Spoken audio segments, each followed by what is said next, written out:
ಓಂ ಶ್ರೀ ಗುರು ಬಸವಲಿಂಗಾಯ ನಮಃ.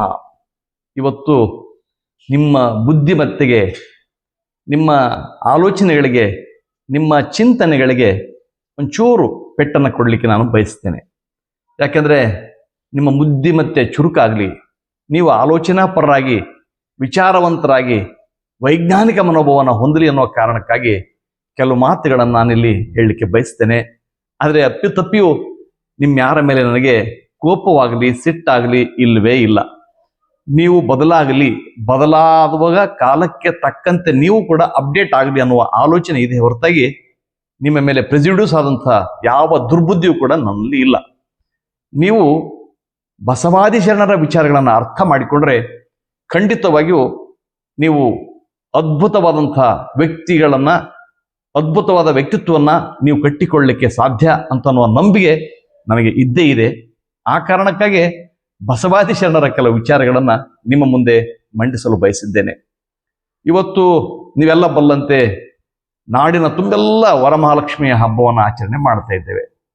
ಬಹುಶಃ ಇದಕ್ಕೆ ತಯಾರಿ ಸುಮಾರು ದಿನಗಳಿಂದೇ ನಡೀತಾ ಬರ್ತಾ ಇದೆ. ನಿನ್ನೆ ದಿನವಂತೂ ಬಜಾರದ ಇಕ್ಕೆಲೆಗಳಲ್ಲಿ ಜನವೋ ಜನ, ಬಹಳಷ್ಟು ಜನ ನಿನ್ನೆ ದಿನವೇ ಸಹಜವಾಗಿ ವರಮಹಾಲಕ್ಷ್ಮಿ ಹಬ್ಬಕ್ಕೆ ಬೇಕಾದಂಥ ಎಲ್ಲ ಬಗೆಯ ಹೂಗಳನ್ನು, ಹಣ್ಣುಗಳನ್ನು ಮತ್ತು ಗಿಡಗಂಟಿಯ ಪೊಂಟೆಗಳನ್ನು ಖರೀದಿ ಮಾಡಿದ್ದನ್ನು ನಾನು ಗಮನಿಸಿದ್ದೇನೆ. ನೀವು ಬಹುಶಃ ಅದರಲ್ಲಿ ಭಾಗಿಯಾಗಿದ್ದೀರಿ. ಇದು ಖುಷಿಯ ಸಂಗತಿ ಏನೋ ಸರಿ.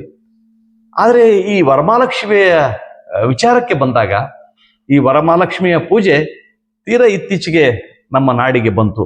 ಅದಕ್ಕಿಂತ ಪೂರ್ವದಲ್ಲಿ ಅತಿ ಹೆಚ್ಚು ರೀತಿಯಲ್ಲಿ ಈ ಪೂಜೆಯನ್ನು ಯಾರೂ ಮಾಡ್ತಾ ಇರಲಿಲ್ಲ.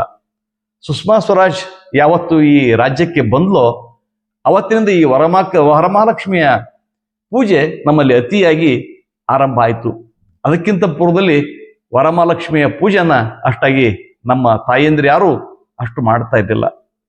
ಹೋಗ್ರಿ, ಈ ಪೂಜೆ ಮಾಡೋದ್ರಿಂದ ವರಮಹಾಲಕ್ಷ್ಮಿಯ ತಗೊಂಡು ಬಂದು ಸಿಂಗರಿಸಿ, ಆ ಫೋಟೋದ ಮುಂದುಗಡೆ ದೀಪ ಇಟ್ಟು, ಅದಕ್ಕೆ ಸೀರೆ ಉಡಿಸಿ, ಅದರ ಮುಂದುಗಡೆ ಕುಬುಸದ ಕಣಗಳನ್ನಿಟ್ಟು, ಹಣ್ಣು ಹಂಪಲಗಳನ್ನಿಟ್ಟು, ಬಗೆ ಬಗೆಯ ವಿವಿಧ ಗಿಡಗಂಟಿಗಳನ್ನು ತಗೊಂಡು ಬಂದು ಅದರ ಮುಂದೆ ಇಟ್ಟುಕೊಂಡು ಅವರ ಮನೆಗೆ ನಾವು, ನಮ್ಮ ಮನೆಗೆ ಅವರು ಹೋಗಿ ಬರೋದ್ರಿಂದ ನಿಜಕ್ಕೂ ಲಕ್ಷ್ಮಿ ಅಥವಾ ವರಮಹಾಲಕ್ಷ್ಮಿ ನಮ್ಮ ಮನೆಗೆ ಬರಲಿಕ್ಕೆ ಸಾಧ್ಯನಾ ಎನ್ನುವ ಆಲೋಚನೆ ಕೂಡ ನಾವು ಮಾಡಲೇಬೇಕಾಗ್ತದೆ. ಯಾಕೆಂದ್ರೆ ಇವತ್ತು ವಿಜ್ಞಾನ ಇದೆ, ಅಜ್ಞಾನ ಇಲ್ಲ. ಯಾವುದೇ ಪರಂಪರೆ ಆಗಿದ್ರೂ ಕೂಡ ಈ ಅಜ್ಞಾನವನ್ನ ಬೋಧಿಸ್ಲಿಕ್ಕೆ ಸಾಧ್ಯವಿಲ್ಲ. ಇದು ಭಕ್ತಿ ಕೂಡ ಅಲ್ಲ, ಇದು ಬರಬರ ಭಕ್ತಿ. ಶರಣರ ಪ್ರಕಾರ ಇದು ತೋರಿಸುವ ಭಕ್ತಿ. ತೋರಿಕೆಗೆ ಭಕ್ತಿಗೆ ಯಾರಾದರೂ ದೇವತೆಗಳು ಒಲಿಲಿಕ್ಕೆ ಸಾಧ್ಯವಾ? ಪೂಜೆ ಮಾಡೋದ್ರಿಂದ ಪೂಜೆಯ ಫಲ ದಕ್ಕುತ್ತದೆ ಅಂತ ಅನ್ನೋದು ಎಷ್ಟು ಸರಿ ಅನ್ನುವ ಪ್ರಶ್ನೆಯನ್ನ ನಮಗೆ ನಾವೇ ಹಾಕಿಕೊಳ್ಳಬೇಕಾಗ್ತದೆ. ಹಾಗಾಗಿ ಬಸವಣ್ಣವರು ತಮ್ಮ ಒಂದು ವಚನದಲ್ಲಿ ಹೇಳ್ತಾರೆ, ಆಡುತ್ತಾ ಹಾಡುತ್ತಾ ಮಾಡಬಹುದು ಲಿಂಗಕ್ಕೆ. ಏನ್ ಮಾಡಬಹುದು ನೀವು ಲಿಂಗಕ್ಕೆ ಪೂಜೆ ಅಂದ್ರೆ? ಹಾಡಿಕೆಂತ ಆ ಪೂಜೆಯನ್ನು ಮಾಡಬಹುದು. ಅದು ಬೇಡದು, ಬೆಸಗೊಳ್ಳದು, ತಂದೊಮ್ಮೆ ನೀಡಬಹುದು. ಅದು ಎಂದೂ ಕೇಳೋದಿಲ್ಲ. ಅದು ನಿಮ್ಮ ಮೇಲೆ ಸಿಟ್ಟು ಕೂಡ ಆಗೋದಿಲ್ಲ. ಕೊಡದೇ ಇದ್ರೆ, ಕೊಟ್ಟರು ಕೂಡ ಅದು ಸಂತೃಪ್ತಿ ಆಗಲಿಕ್ಕೆ ಸಾಧ್ಯವಿಲ್ಲ. ಅದಕ್ಕೆ ಏನಾದರೂ ತಂದೊಮ್ಮೆ ನೀಡಬಹುದು ಲಿಂಗಕ್ಕೆ. ಕಾಡುವ ಬೇಡುವ ಜಂಗಮ ಬಂದಡೆ ನೀಡಲು ಬಾರದು ಕೂಡಲ ಸಂಗಮ ದೇವ. ಇನ್ನು ಕೆಲವರು ಕಾಡ್ಲಿಕ್ಕೆ ಬರ್ತಾರೆ, ಏನ್ರಿ ಇವತ್ತು ಪೂಜೆ ಮಾಡ್ತಾ ಇದ್ದೀರಿ, ನಮಗೇನು ಕೊಡೋದಲ್ವಾ ಅಂತ ನಮ್ಗೆ ಪ್ರಶ್ನೆ ಕೇಳ್ತಾರೆ. ನೀವೆಂತ ಭಕ್ತರ್ರಿ, ನಮಗೆ ಕಾಣಿಕೆ ಕೊಡೋದಲ್ವಾ ಅಂತ ಕೆಲವು ಘಟಿಸಿ ಕೇಳ್ತಲ್ಲ. ಅಂತವ್ರು ಬಂದ್ರೆ ನೀಡಲು ಬಾರದು. ನೀವು ಕೂಡ ಈ ಹಾಡಿಕೆಂತ ಭಕ್ತಿಯ ಭಾವಗಳಿಂದ ವರಲಕ್ಷ್ಮಿ ಪೂಜೆ ಮಾಡಿದ್ರೆ ನಂದೇನು ಅಭ್ಯಂತರ ಇಲ್ಲ. ಆದರೆ ವರಲಕ್ಷ್ಮಿ ಪೂಜೆ ಮಾಡೋದ್ರಿಂದ ನಮ್ಮ ಮನೆಗೆ ಲಕ್ಷ್ಮಿ ಬರ್ತಾಳಂತ ಅನ್ನೋ ನಂಬಿಕೆ ಇದಲ್ಲ, ಈ ನಂಬಿಕೆ ಬಗ್ಗೆ ನಿಮಗೆ ನೀವೇ ಪರ್ಯಾಲೋಚನೆ ಮಾಡಿಕೊಳ್ಬೇಕಾಗಿದೆ. ಮತ್ತೊಂದು ಕಡೆ ಶರಣರು ಹೇಳ್ತಾರೆ, ಅಂಬಿಗರ ಚೌಡಯ್ಯನವರು, ಮೊಟ್ಟೆ ಪತ್ರೆ ಪುಷ್ಪವ ತಂದು, ಡಿಗ್ಗಿಗಟ್ಲೆ, ಕಿಲೋಗಟ್ಲೆ, ಕ್ವಿಂಟಲ್ಗಟ್ಲೆ ಮೊಟ್ಟೆ ಪತ್ರೆ ಪುಷ್ಪವ ತಂದು ಒಟ್ಟಿ ಪೂಜಿಸೋದಡೇನು? ಅವು ಗಿಡಗಳು ಸಹಿತ ನಿಮ್ಮವಲ್ಲ, ಆ ಟೊಂಗಿಗಳು ನಿಮ್ಮವಲ್ಲ, ಅಲ್ಲಿರುವಂಥ ಹಣ್ಣು ಹಂಪಲುಗಳು ನಿಮ್ಮವಲ್ಲ, ಅಲ್ಲಿರತಕ್ಕಂಥ ಹೂ ಹಣ್ಣುಗಳು ನಿಮ್ಮವಲ್ಲ. ಮೊಟ್ಟೆ ಪತ್ರೆ ತಂದು ಒಟ್ಟಿ ಪೂಜಿಸೋದಡೇನು? ಮನಶುದ್ಧವಿಲ್ಲದನ್ನಕ್ಕರ. ನೋಡ್ರಿ, ಮನಸ್ಸು ಪರಿಶುದ್ಧ ಇಲ್ಲದೆ ಈ ಎಲ್ಲ ಚಟುವಟಿಕೆಗಳನ್ನು ಮಾಡಿದ್ರೆ ಯಾವುದೇ ರೀತಿಯ ಪ್ರಯೋಜನ ಸಿಗಲಿಕ್ಕೆ ಸಾಧ್ಯ ಇಲ್ಲ. ಮನಮಗ್ನವಾಗಿ, ಮನ ಯಾವುದನ್ನು ನೀವು ಬಯಸ್ತಿರೋ ಅದರೊಳಗಡೆ ಮಗ್ನವಾಗಿ ಶಿವಧ್ಯಾನದಲ್ಲಿ ಕೂಡಿ. ಶಿವ ಅಂದ್ರೆ ಸತ್ಯ. ಇಲ್ಲಿ ಸತ್ಯಂ ಶಿವಂ ಸುಂದರಂ. ಸತ್ಯದ ಮನೆಯಲ್ಲಿ ಶಿವನಿರ್ಪನಲ್ಲದೆ ಅಸತ್ಯದ ಮನೆಯಲ್ಲಿ ಶಿವನಿರ್ಪನೆ ಅಂತ ಷಣ್ಮುಖ ಶಿವಗಳು ಮತ್ತೊಂದು ಕಡೆ ನಮಗೆ ಕೇಳ್ತಾರೆ. ಸತ್ಯವನ್ನ ಆಚರಣೆ ಮಾಡದೆ, ಸತ್ಯವನ್ನ ನುಡಿಯದೆ, ಸತ್ಯ ಅಪೇಕ್ಷೆ ಆಗದೆ ಶಿವನ ಒಲಿತಾನೆ, ಲಕ್ಷ್ಮಿ ಒಲಿತಾಳೆ, ಇನ್ಯಾರೋ ಒಲಿತಾರೆ ಅಂತ ಅನ್ನುವ ನಂಬಿಕೆ ಬಗ್ಗೆ ಶರಣರು ಬಹಳ ತಾತ್ವಿಕವಾದ ಪ್ರಶ್ನೆಯನ್ನು ನಮಗೆ ಮಾಡ್ತಾರೆ. ಒಂದೇ ದಳದಲ್ಲಿ ನೋಡಿ ಏನ್ ಮಾಡ್ತಾರೆ, ಮನಮಗ್ನವಾಗಿ ಶಿವಧ್ಯಾನದಲ್ಲಿ ಕೂಡಿ, ಶಿವನ ನೆನಹಿನಲ್ಲಿ ಕೂಡಿ, ಸತ್ಯದ ಅಪೇಕ್ಷೆಯಾಗಿ ಸತ್ಯವನ್ನ ನೀವನ್ನ ಆರೋಹಿಸಿಕೊಂಡು ಒಂದೇ ದಳವ ಧರಿಸಿದಡೆ ಶಿವನು ಒಲಿಯನೇ.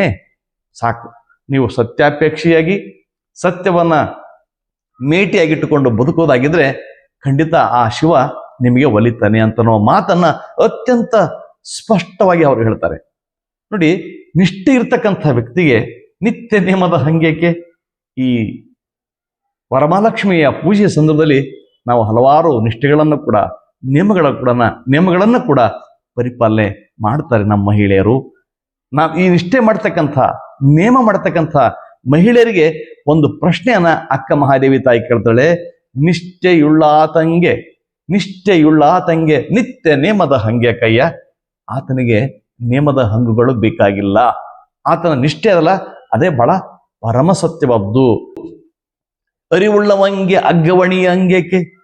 ಯಾರಿಗೆ ಅರಿವು ಇದೆಯೋ, ಯಾರಿಗೂ ಪ್ರಜ್ಞೆ ಇದೆಯೋ, ಯಾರನ್ನ ತನ್ನಂತೆ ಅವರಂತೆ ನಾನು ಅಂತ ತಿಳ್ಕೊಂಡಿದ್ದಾನೋ ಅವನಿಗೆ ಯಾವ ಅಗ್ಗವಣಿ ಅಂದ್ರೆ ಪರಿಶುಭ್ರವಾದ ನೀರಂತ ಅವನಿಗೆ ಅಗತ್ಯ ಆದ. ಅರಿವುಳ್ಳ ಆತಂಗೆ ಅಗ್ಗವಣಿಯ ಹಂಗೆ ಕಯ್ಯ. ಮನ ಶುದ್ಧ ಇರುವಂಗೆ ಮಂತ್ರದ ಹಂಗೆ ಕಯ್ಯ. ಮನಸ್ಸು ಪರಿಶುದ್ಧ ಇದ್ದತ್ನಾಗ ಯಾವ ಮಂತ್ರದ ಹಂಗೂ ಕೂಡ ಬೇಕಾಗಿಲ್ಲ ಅನ್ನುವ ಸತ್ಯವನ್ನ ನಾವು ಅರ್ಥ ಮಾಡಿಕೊಳ್ಬೇಕು. ಆದ್ರೆ ನಾವು ವರಮಹಾಲಕ್ಷ್ಮಿ ಮುಂದೆ ಅನೇಕ ಮಂತ್ರಗಳನ್ನು ಹೇಳಿ, ಅನೇಕ ತಂತ್ರಗಳನ್ನು ಮಾಡಿ ಲಕ್ಷ್ಮಿ ಒಲಿತಾಳ ಅಂತಕ್ಕಂಥ ಈ ಭಾವಭ್ರಮೆಯಲ್ಲಿ ನಾವೆಲ್ಲ ಬಳಲ್ತಾ ಇದ್ದೇವೆ. ಈ ಭಾವಭ್ರಮೆಯಿಂದ ನಾವು ಹೊರಗಡೆ ಬರಬೇಕಾಗಿದೆ. ಒಂದ್ ಕಡೆ ಮತ್ತೊಬ್ಬ ಶರಣ ಹೇಳ್ತಾಳೆ, ಮನ ಶುದ್ಧ ಇಲ್ಲದವಂಗೆ, ಯಾರಿಗೆ ಮನಸ್ಸು ಪರಿಶುದ್ಧತೆ ಇಲ್ವೋ, ಯಾರಿಗೆ ಮನಸ್ಸಲ್ಲಿ ದುಲಾಯಮನವ ಇದೆಯೋ, ಯಾರು ತಮ್ಮ ಕಾರ್ಯವನ್ನ ತಮ್ಮ ಕಾಯಕವನ್ನ ಅಕ್ರಮವಾಗಿ ಮಾಡ್ತಾ ಇದ್ದಾರೋ ಅವರಿಗೆ ಹಣದ ಕೊರತೆ ಇರ್ತದೆ.